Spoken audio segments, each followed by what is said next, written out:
Je pense que la mobilité électrique, la mobilité décarbonée, elle est indispensable.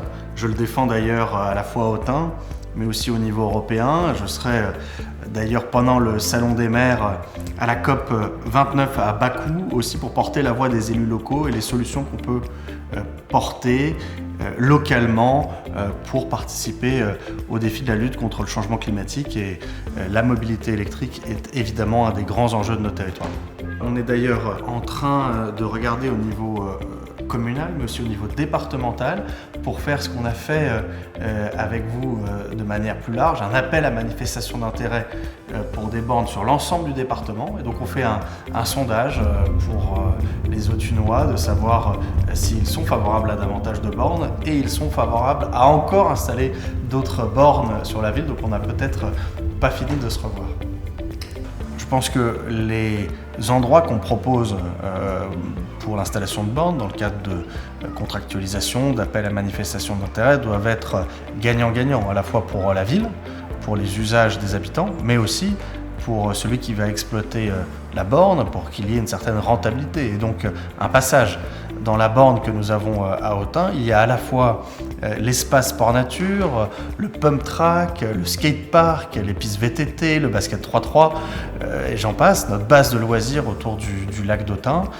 Et en même temps, nous sommes au bord d'une départementale qui nous amène à la gare TGV, qui nous amène au Creusot, qui est un axe majeur de la ville. Et je pense que finalement le succès est au rendez-vous quand on répond à la fois aux besoins locaux et à des endroits stratégiques de passage.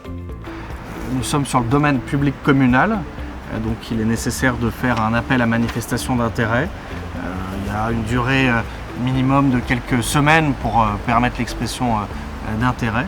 Et puis ensuite, en fonction des candidats retenus, il n'y a pas forcément d'ailleurs plusieurs candidats, et il peut y avoir des appels à manifestation d'intérêt spontanés de la part d'une entreprise, eh bien on accorde l'occupation du domaine public.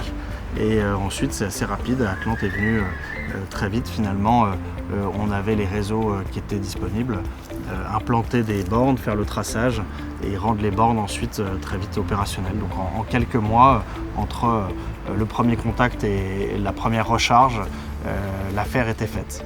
Notre service sport et loisirs a discuté un petit peu pour regarder vraiment le meilleur emplacement pour les bornes, trouver quelque chose à la fois de visible et puis en même temps quand on puisse recharger, qu'on ait une vue qui soit sympathique et qu'on passe un moment où on sait qu'on peut passer quelques minutes ou dizaines de minutes, mais ça a été vraiment très très simple. Et puis ensuite toute la partie technique a été réalisée par Atlante, nos services ne sont finalement quasiment pas intervenus. On voit que ça commence à prendre, il a fallu d'abord qu'elle soit identifiée sur les différentes applications, ça a été très très rapide, et puis ensuite le développement du parc. Aujourd'hui on a des retours très positifs, du bowling et également cave à bière à côté, McDonald's qui est implanté, qui sont satisfaits, ça leur amène des clients supplémentaires et nous finalement des gens qui viennent charger et qui ne créent pas ni de nuisance ni d'occupation. On était sur un parking aussi où il y a toujours un peu de place vacante et donc on a plutôt que des bons retours. La proposition elle est très intéressante finalement puisqu'on perçoit un loyer, on s'occupe de rien et pour la commune c'est uniquement une source de revenus, de petites recettes supplémentaires du domaine public sans aucun désavantage.